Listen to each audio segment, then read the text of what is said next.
अस्सलाम वालेकुम, आप देख रहे हैं क्राइम स्टोरीज और मैं हूं राबिया शाहिद। नाज़रीन, सोशल मीडिया सेंसेशन रजब भट्ट के घर पर हुई थी फायरिंग 24 जून को। अब आज हम आपको बताएंगे कि उसमें कितनी सच्चाई थी। हमारे साथ स्टूडियो में मौजूद हैं समा डिजिटल के नुमाइंदे आमिर मजीद साहब। अस्सलाम वालेकुम आमिर साहब, वेलकम टू क्राइम स्टोरीज। बहुत शुक्रिया। आमिर साहब, कुछ दिनों पहले हमने स्टोरी की थी रजब भट्ट के घर पर फायरिंग हुई थी, कुछ 3-4 फायर हुए थे, उनकी फैमिली बहुत परेशान हुई थी, रजब भट्ट साहब भी बहुत परेशान थे। तो क्या मामला था? फायरिंग हुई है क्या? ये एक बटी रह गया रजब भट्ट लाहौर अभी फिलहाल जिस हिसाब से खबरें आती हैं, हमें तो यही लगता है कि वही रह गए हैं। अच्छा, खैर, आप बात करिए मुकदमा इल्जाम नंबर 4306 जो थाना चोंग में दर्ज हुआ और बाजुर्म दफा 440 और 429, जिसमें रजब भट्ट ने मौक़िफ़ इख्तियार किया कि वो 24 जून की रात को 9:30 बजे अपने दोस्तों के हमरा कहीं आउट ऑफ होम था। अच्छा, अब ये भी बड़े एक अजीब सी बात है कि रजब भट्ट के घर पर जब फायरिंग होती है या रजब भट्ट जब क्लेम करते हैं कि उन पर कातलाना हमला हुआ है तो उस वक्त घर पर नहीं होते हैं। अच्छा, चलें, ठीक है। फिर हुआ ये कि उन्होंने थाने गए हैं, थाने जाकर अपना मौक़िफ़ इख्तियार किया है कि ये कि मैं दोस्तों के साथ गया हुआ था और 9:30 बजे मुझे घर पर कॉल आई है जी। और मुझे मेरे घर वालों ने बताया है कि कुछ अफराद आए थे जो कि नामालूम अफराद थे और एक गाड़ी थी, छोटी गाड़ी, और उसका नाम लेना मुनासिब नहीं है, खैर ब्रांड है वो गाड़ी का। उसके अंदर कराची नंबर प्लेट लगी हुई थी। अब आप देखें, कराची नंबर प्लेट और नामालूम अफराद, वैसे ही क्या हम लेते हैं जो है वो रोंगटे खड़े हो जाते हैं कि वाकई कोई मामला हुआ होगा। खैर, उनके मुताबिक उन्होंने कहा कि फायरिंग की है, मुझे गालियां दी हैं और जान की धमकियां देते हुए, जान से मारने की धमकियां देते हुए वो फरार हो गए हैं। ठीक है। पुलिस ने फौरन मुकदमा दर्ज किया है जी।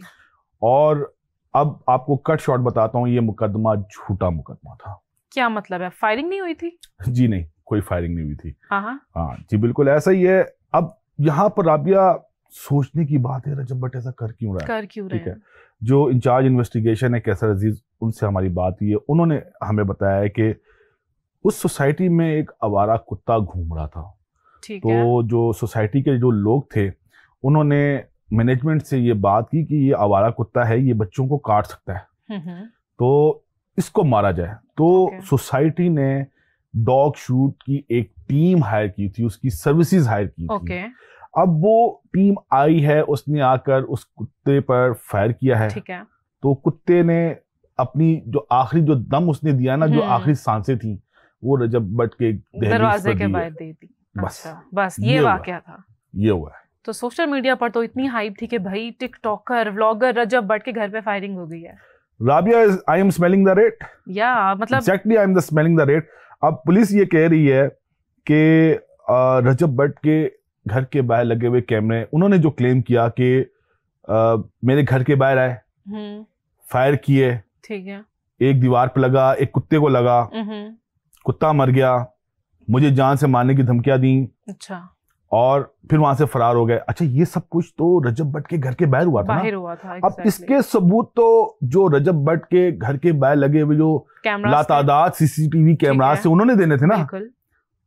हैरत की बात है, वो खराब है। अच्छा। देखें, वो बंद निकले, खराब थे। वो खराब थे। अच्छा, खैर, उन्होंने जो मौक़िफ़ इख्तियार किया कि एक कल्टस गाड़ी कराची नंबर प्लेट, वो दुरुस्त साबित हुआ। जब उसकी इन्वेस्टिगेशन करना शुरू की तो पता चला कि वो एक कुत्ता था जिसको मारा था और वो इनके घर के बाहर जाकर मरा है। सारा मामला बस ये था। अफसोस है कि कुत्ते भी मरने पर जानदार है, जानदार है उसका, वो मर गया।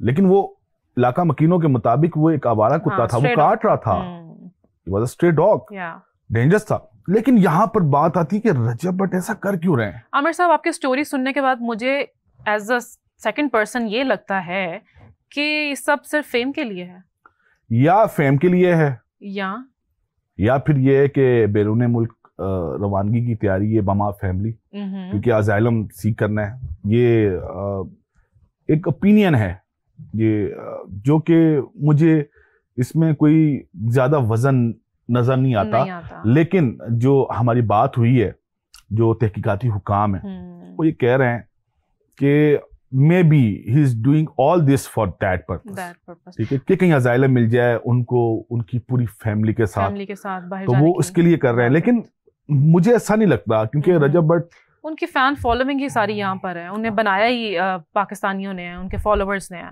तो मेरा नहीं ख्याल कि वो जाएंगे। इससे पहले भी कुछ वाकयात ऐसे हुए हैं जिनको बुनियाद बनाकर वो बासानी जा सकते हैं। अच्छा आमिर साहब, ये स्टोरी जो आपने सारी सुनाई है, पुलिस ने पहले FIR दर्ज की, तो पुलिस का इसमें क्या किरदार है, अब वो क्या करेगी पुलिस? राबिया, सारा किरदार ही पुलिस का है। बिल्कुल भाई, आपके पास कोई कंप्लेन लेकर आया है, आप पहले उसकी तस्दीक तो करो कि आया इस तरह का वाकया हुआ है या नहीं हुआ है।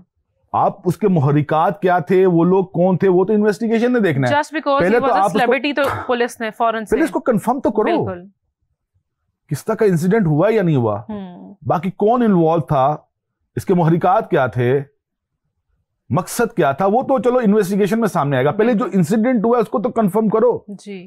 अब चुंग पुलिस की नाकामी है कि वो फौरन FIR दे दी, वो भी भाई साहब जो है ऐसे बाय लेकर आगे जी मेरे पर कातलाना हमला हो गया। लेकिन इसमें भी राबिया पुलिस का ही किरदार है, पुलिस को अब किरदार अदा करना है। देखें, कानून नाफिज करने वाले इदारे हमारी हिफाजत पर मामूर है, बिल्कुल। अगर उनको बेवकूफ बनाया जाता है तो उसका भी तरीकेकार मौजूद है, बिल्कुल।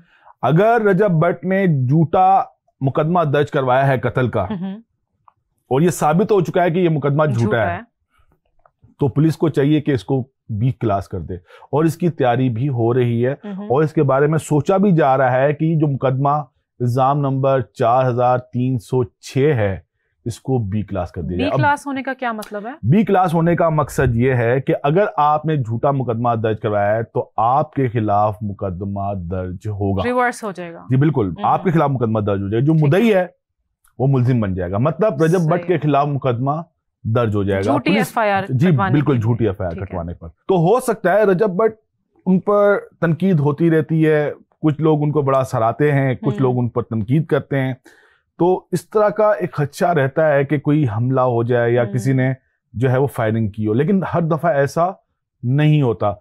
अब जब उन पर ये हमला हुआ, कुछ टिकटॉकर्स और कुछ यूट्यूबर्स उनके घर के बाहर मौजूद थे, उन्होंने एक स्टेटमेंट दे दी कि मुझ पर कातलाना हमला हुआ है, तो वो हमारे सोशल मीडिया पे बहुत बात चलना शुरू होगी। फिर उन्होंने एक गिला भी किया कि उनका जो कोई कजन है उन्होंने किसी खातून के साथ ज्यादती की है, जी। तो वो इस पे बड़ा सीख पाते कि मुझे उसके साथ एसोसिएट क्यों किया जा रहा है, और जो उनकी बात बिल्कुल दुरुस्त है, जुर्म उनके कजन ने किया है, रजब भट्ट ने नहीं किया। इन्वॉल्व करने का कोई तुक नहीं बनता, जी बिल्कुल, उनको इन्वॉल्व करने का जो है वो तुक नहीं बनता।